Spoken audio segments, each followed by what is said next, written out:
أكلتنا النهاردة أكلة شهية ولذيذة وكلنا بنحبها، أكلة مميزة جدا، السمك. كلنا بنحب السمك وعندنا يوم في الأسبوع لازم ناكل فيه سمك مع أسرتنا، نعزم أو نتعزم عليه عند القرايب. يوم أو أكتر في الأسبوع مخصص للسمك. النهاردة هنعمل أجمل أصناف السمك مع بعض، الصيادية. يلا نشوف هنعملها ازاي. ازيكم عاملين ايه؟ أول حاجة نبدأ بسم الله.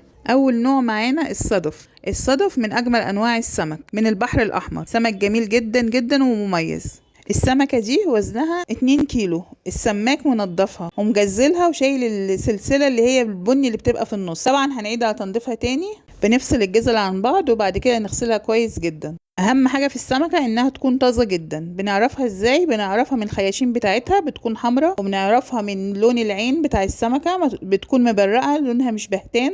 لحم السمكة بيكون ابيض مقرب للوردي، ما بيكونش مصفر او كده، لازم يكون اللون بتاعها وردي.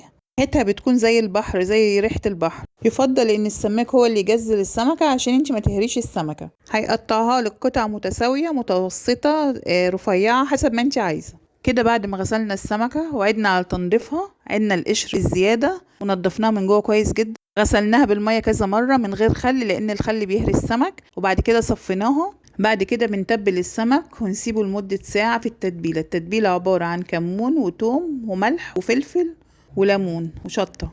وبعد كده بشيل التتبيلة الزايدة من عليها واتبلها في الدقيق. هنا بعد ما السمك قعد في التتبيلة حوالي ساعة، بحاول انزل اي تتبيلة زيادة على السمك قبل ما اقلبه في الدقيق. ممكن اتبلها بالدقيق مرة واحدة، وفي طريقة تانية ان انا بتبلها بالدقيق مرة واسيبها شوية لحد ما تشرب التتبيلة وارجع اتبلها تاني. اتبله بالدقيق واسيبه لغاية لما اجي اقليه.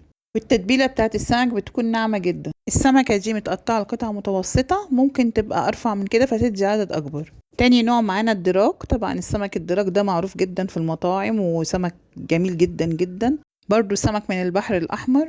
دول عبارة عن سمكتين حوالي 3 كيلو. برضو السماك مجزلهم لجزل المتوسطة.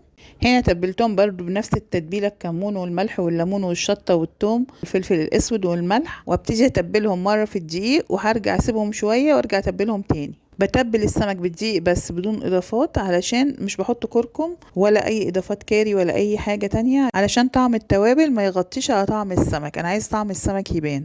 طبعا في السمكتين انا شلت اجزاء عشان السلق، اللي هي الراس والديل وكام جزلة من فوق الديل. طبعا المقلي بيكون في التقديم اكتر والمسلوق بيكون عدده اقل.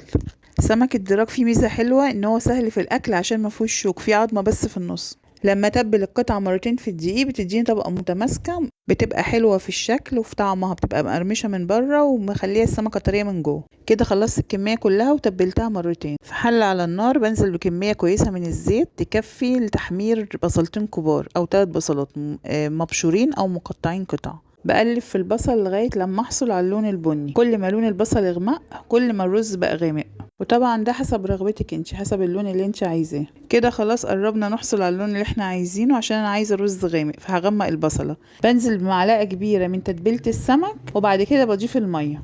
هنزل بحوالي لتر وربع من الميه. الكميه دي هقسمها على الشوربه وعلى الرز. هسيب الخليط ده يغلي كويس على النار، وبعد كده بنزل بمعلقه طماطم مسبكه. معلقه الطماطم دي ممكن انزل بيها مع البصله وهي بتتحمر، او بنزل بيها في الاخر. بصوا اللون غامق ازاي بعد الكميه كلها ما غليت. هبتدي انقص جزء للشوربه، هاخد كميه للشوربه اصفيها كويس وارجع البصل لحله الرز تاني. بنزل هنا بكميه من الرز عباره عن 3 كوبايات، وبضيف لها التوابل والملح والفلفل وورق لورا وحبهان. وما يتشرب الرز اوطي عليه لغايه ما يستوي. ودي الكميه اللي هي متصفيه من البصل اللي هنزل فيها السمك المسلوق. نزلت بالراس والديل. اضيف لهم معلقه من تتبيله السمك. كده هبتدي اقلي السمك. كده نزلت بكميه مناسبه من الزيت هقلي فيها السمك. مش بكتر الزيت عشان الزيت ده انا مش بستخدمه الا مره واحده، يعني اللي بيتبقى مني برميه، مش بستخدمه تاني، فما بكترش الزيت. هقلبه على كل جهة شوية لغاية لما احصل على اللون اللي انا عايزاه، وكمان اتأكد ان هو استوى كويس. اي سمك جزل ينفع يكون صيادية، ممكن شعور، ممكن هامور، ممكن صدف، ممكن ابو قور، خرمان، في انواع كتير من السمك، البحر خيره كتير. ده الصدف، شوفوا شكله جميل ازاي وريحة الصيادية تجنن. وده الدراك وجماله. النوعين اجمل من بعض. يلا جربوا معانا الوصفة الصيادية السويسي. لو عجبتكم الوصفة لايك وشير على الفيسبوك، ولو موجودين على اليوتيوب فعلوا الجرس وسبسكرايب للقناة عشان يوصل لكم كل جديد. ودايما معايا منورين سفرة شرقي.